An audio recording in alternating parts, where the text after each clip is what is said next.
देवगुरु बृहस्पति को बुद्धि और शिक्षा का कारक माना जाता है। गुरुवार को बृहस्पति देव की पूजा करने से धन, विद्या, मान सम्मान, प्रतिष्ठा और कई अन्य मनोवांछित फल की प्राप्ति होती है। धार्मिक ग्रंथों के अनुसार गुरुवार को भगवान बृहस्पति की पूजा का विधान है। गुरुवार के दिन व्रत और कथा सुनने से घर परिवार में सुख समृद्धि बनी रहती है। आइए सुनते हैं गुरुवार व्रत कथा। प्राचीन काल की बात है। किसी राज्य में एक बड़ा प्रतापी और दानी राजा राज करता था। वह हर गुरुवार को व्रत रखकर दीन दुखियों की मदद करके पुण्य प्राप्त करता था, परंतु ये बात उसकी रानी को अच्छी नहीं लगती थी। वह ना तो व्रत करती थी और ना ही दान पुण्य में विश्वास रखती थी।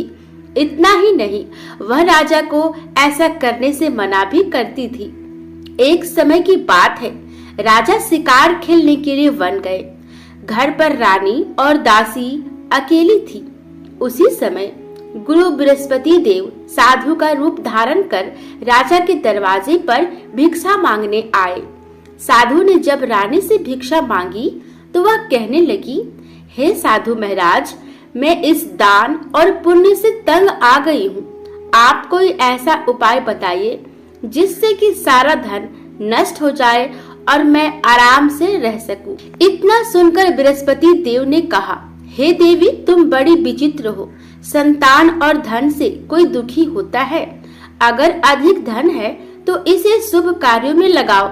कुंवारी कन्याओं का विवाह कराओ, विद्यालय और बाग बगीचे का निर्माण कराओ, जिससे तुम्हारे दोनों लोग सुधरे। परंतु साधु की इन बातों से रानी को खुशी नहीं हुई। उसने कहा कि मुझे ऐसे धन की आवश्यकता नहीं है जिसे मैं दान दूं और जिसे संभालने में मेरा सारा समय नष्ट हो जाए। तब साधु ने कहा, अगर तुम्हारी ऐसी इच्छा है तो मैं जैसा तुम्हें बताता हूँ तुम वैसा ही करना।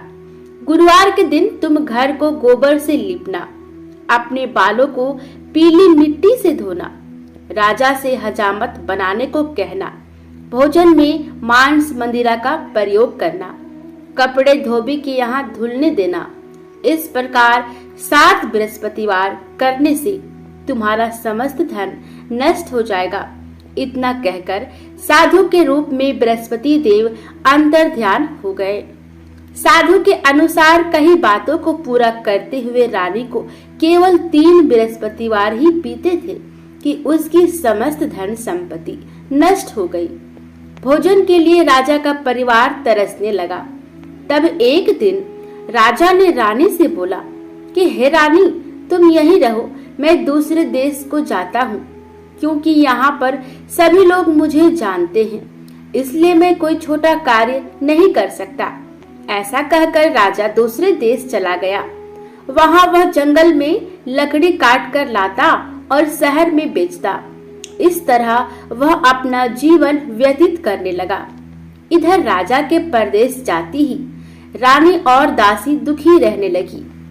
एक बार जब रानी और दासी को 7 दिन तक बिना भोजन के रहना पड़ा, तो रानी ने अपनी दासी से कहा, हे दासी, पास के नगर में मेरी बहन रहती है, वह बड़ी धनवान है, तो उसके पास जा और कुछ ले आ, ताकि थोड़ी बहुत गुजर बसर हो जाए। दासी रानी की बहन के पास गई। उस दिन गुरुवार था और रानी की बहन उस समय बृहस्पतिवार व्रत की कथा सुन रही थी। दासी ने रानी की बहन को अपनी रानी का संदेश दिया, लेकिन रानी की बड़ी बहन ने कोई उत्तर नहीं दिया। जब दासी को रानी की बहन से कोई उत्तर नहीं मिला तो वह बहुत दुखी हुई और उसे क्रोध भी आया। दासी ने वापस आकर रानी को सारी बात बता दी। यह सुनकर रानी ने अपने भाग्य को कोसा। उधर रानी की बहन ने सोचा कि मेरी बहन की दासी आई थी, परंतु मैं उससे नहीं बोली, इससे वह बहुत दुखी हुई होगी। कथा सुनकर और पूजा समाप्त करके वह अपनी बहन के घर आई और कहने लगी, हे बहन, मैं बृहस्पतिवार का व्रत कर रही थी। तुम्हारी दासी मेरे घर आई थी, परंतु जब तक कथा होती है तब तक ना तो उठते हैं और ना ही बोलते हैं, इसलिए मैं नहीं बोली। बताओ दासी क्यों आई थी? रानी बोली, बहन तुमसे क्या छिपाऊं, हमारे घर में खाने तक को अनाज नहीं है। ऐसा कहते कहते रानी की आंखें भर आई। उसने दासी समेत पिछले 7 दिनों से भूखे रहने की पूरी बात अपनी बहन को बता दी। रानी की बहन बोली, देखो बहन, भगवान बृहस्पति देव सबकी मनोकामना को पूर्ण करते हैं। देखो, शायद तुम्हारे घर में अनाज रखा हो। पहले तो रानी को विश्वास नहीं हुआ, पर बहन के आग्रह करने पर उसने अपनी दासी को अंदर भेजा तो उसे सचमुच अनाज से भरा एक घड़ा मिला। यह देखकर दासी को बड़ी हैरानी हुई। दासी रानी से कहने लगी, हे रानी, जब हमको भोजन नहीं मिलता तो हम व्रत ही तो करते हैं, इसलिए क्यों ना इनसे व्रत और कथा की विधि पूछ ली जाए ताकि हम भी व्रत कर सके। तब रानी ने अपनी बहन से बृहस्पतिवार व्रत के बारे में पूछा। उसकी बहन ने बताया, बृहस्पतिवार के व्रत में चने की दाल और मुनक्का केले की जड़ में अर्पित करें तथा दीपक जलाएं, व्रत कथा सुने और पीला भोजन ही करें। इससे बृहस्पति देव और भगवान विष्णु प्रसन्न होते हैं। व्रत और पूजा की विधि बताकर रानी की बहन अपने घर को लौट गई। 7 दिन के बाद जब गुरुवार आया तो रानी और दासी ने व्रत रखा। वह घुड़साल में जाकर चना और गुड़ लेकर आई। फिर उसने केले की जड़ तथा विष्णु भगवान की पूजा की।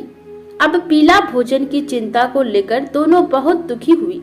चूंकि उन्होंने व्रत रखा था, इसलिए बृहस्पति देव उनसे प्रसन्न थे।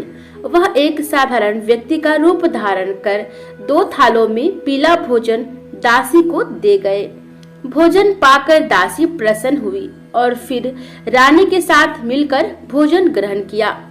उसके बाद वह सभी गुरुवार को व्रत और पूजा करने लगी। बृहस्पति देव की कृपा से उनके पास फिर से धन संपत्ति आ गई, परंतु रानी फिर से पहले की तरह आलस्य करने लगी। तब दासी बोली, देखो रानी, तुम पहले भी इस प्रकार आलस्य करती थी। तुम्हें धन रखने में कष्ट होता था, इस कारण सभी धन नष्ट हो गया, और अब जब देव बृहस्पति की कृपा से धन मिला है तो तुम्हें फिर से आलस्य होने लगा है। रानी को समझाते हुए दासी कहती है कि बड़ी मुसीबतों के बाद हमने ये धन पाया है, इसलिए हमें दान पुण्य करना चाहिए, भूखों को भोजन कराना चाहिए और धन को शुभ कार्यों में खर्च करना चाहिए। इससे तुम्हारे कुल का यश बढ़ेगा, स्वर्ग की प्राप्ति होगी और पितृ प्रसन्न होंगे। दासी की बात मानकर रानी अपना धन शुभ कार्यों में खर्च करने लगी। इससे पूरे नगर में उसका यश बढ़ने लगा। बृहस्पतिवार व्रत कथा के बाद श्रद्धा के साथ आरती भी करनी चाहिए। इसके बाद प्रसाद बांटकर उसे ग्रहण करना चाहिए। तो दोस्तों, यह थी बृहस्पति देव की महिमा। कथा आपको कैसी लगी हमें बताइएगा, और बृहस्पतिवार का व्रत आप भी करें ताकि आपके घर में धन संपत्ति की कमी ना हो, किसी भी प्रकार की कोई भी परेशानी ना हो। मिलते हैं अगली कथा में।